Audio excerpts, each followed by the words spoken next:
Hello students. अब हम पढ़ेंगे chapter number 13 direct and inverse proportion. Maths work नाम की बुक से, जिसे पब्लिश किया है विद्या प्रकाशन मंदिर ने।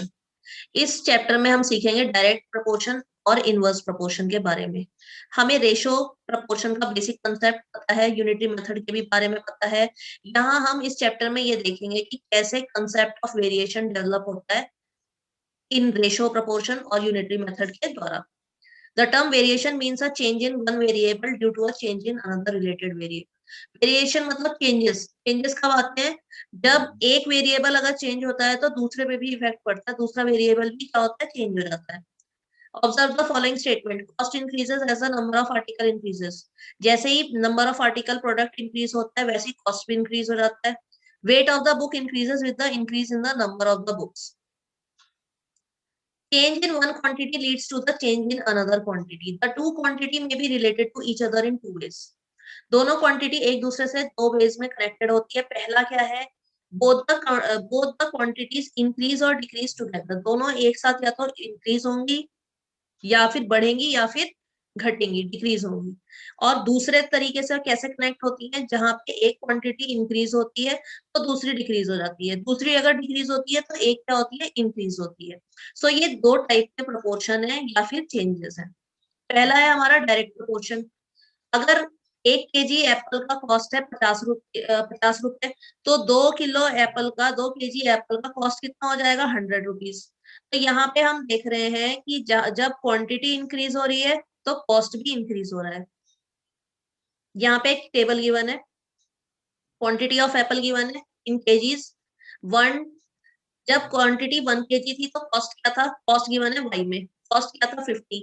जब क्वांटिटी 2 केजी हुई तो कॉस्ट क्या हुआ 100, 3 केजी में 150, 4 केजी में 200।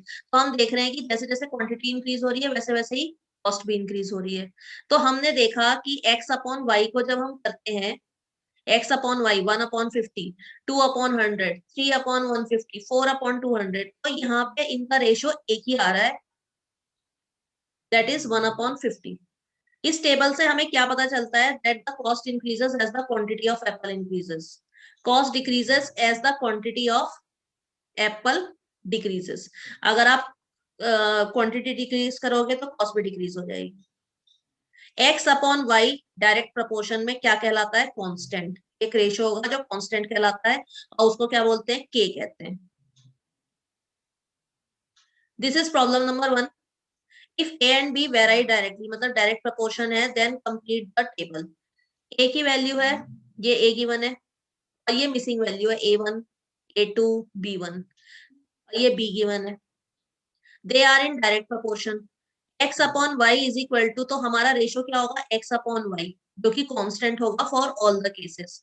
तो एक्स है 5, वाई है 10, तो रेशियो क्या बन गया हमारा, 1/2। अब हम इसकी हेल्प से we will find out the missing figure. पहले देखते हैं, A1/30 किसके बराबर, हम किसके बराबर रखेंगे, कांस्टेंट के बराबर। क्रॉस मल्टीप्लाई करके व्हाट वी गॉट 15। उसके बाद हमारी दूसरी वैल्यू मिसिंग है 16/B1। उसके सामने हम अपना कांस्टेंट का रेशियो रखेंगे 1/2। क्रॉस मल्टीप्लाई करके हमने B1 की वैल्यू निकाली। फिर हमारा जो तीसरा मिसिंग वैल्यू है वो है A2। A2/120 is equal to half.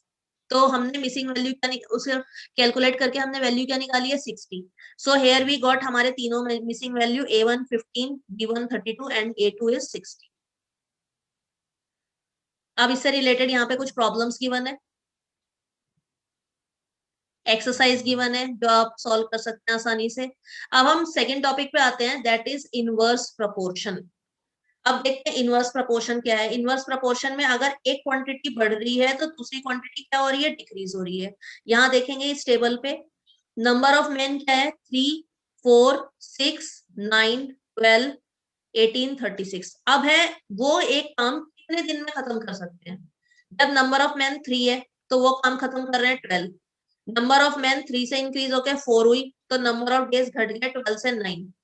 Similarly number of man increase हुए 4 से 6 तो number of days again decrease हो गए फ्रॉम 6, वो कांस्टेंट रहे। ठीक है, 9 से ये हो गया 6। नंबर ऑफ मैन इंक्रीज हुए 9, तो वो क्या हो गए, डेज क्या हो गए, डिक्रीज हो गए 4। जैसे जैसे मैन इंक्रीज हो रहे हैं वैसे वैसे आपके क्या हो रहे हैं, डेज भी डिक्रीज होते जा रहे हैं। It is clear from the table that number of days decreases as the number of men increases, number of days increases as the number of men decreases, ये हमारा टेबल ये कहता है। अब यहाँ पर x इंटू वाई, कॉन्स्टेंट की value क्या होगी, x इंटू वाई, ये हमारा है, और डायरेक्ट में हमारी कांस्टेंट की वैल्यू क्या थी, x अपॉन वाई। इससे रिलेटेड एक प्रॉब्लम सॉल्व कर लेंगे। It is given that quantities x and y very inversely, find the missing value in the following table. ये टेबल गिवन है, ये x की वैल्यू है 36, 72, b और c are the missing value, यहाँ पे y है 48, a 16 और 12, ये मिसिंग है। तो हमारा कांस्टेंट क्या है, x इंटू वाई, ये कांस्टेंट है हमारा k। तो x की वैल्यू है 36, y की वैल्यू है 48, ये हमारा कांस्टेंट है। अब हम इस कांस्टेंट को मिसिंग वैल्यूज को फाइंड आउट करने में यूज करेंगे। 72 into A is equal to constant that is 36 into 48। अब हम इससे a की वैल्यू कैलकुलेट कर लेंगे जो आई 24। फिर है b इंटू 16, अगेन उसके सामने हम कांस्टेंट की वैल्यू रखेंगे, तो कैलकुलेट करके हमारा आंसर क्या आया 108। फिर ऐसे ही हम c की वैल्यू निकालेंगे, c इंटू 12, उसके सामने कांस्टेंट रखा 36 इंटू 48, उसके बाद हमारी वैल्यू आई कैलकुलेट करके 144। तो हमारी a की वैल्यू क्या आई 24, b 108 एंड c 144। क्लियर। अब इसी से रिलेटेड यहाँ पे प्रॉब्लम गिवन है, और फिर उसके बाद क्या है, exercises also given. So revision exercise is given, so I hope आप इस एक्सरसाइज को आराम से सॉल्व कर सकते हैं। Thank you for watching the video.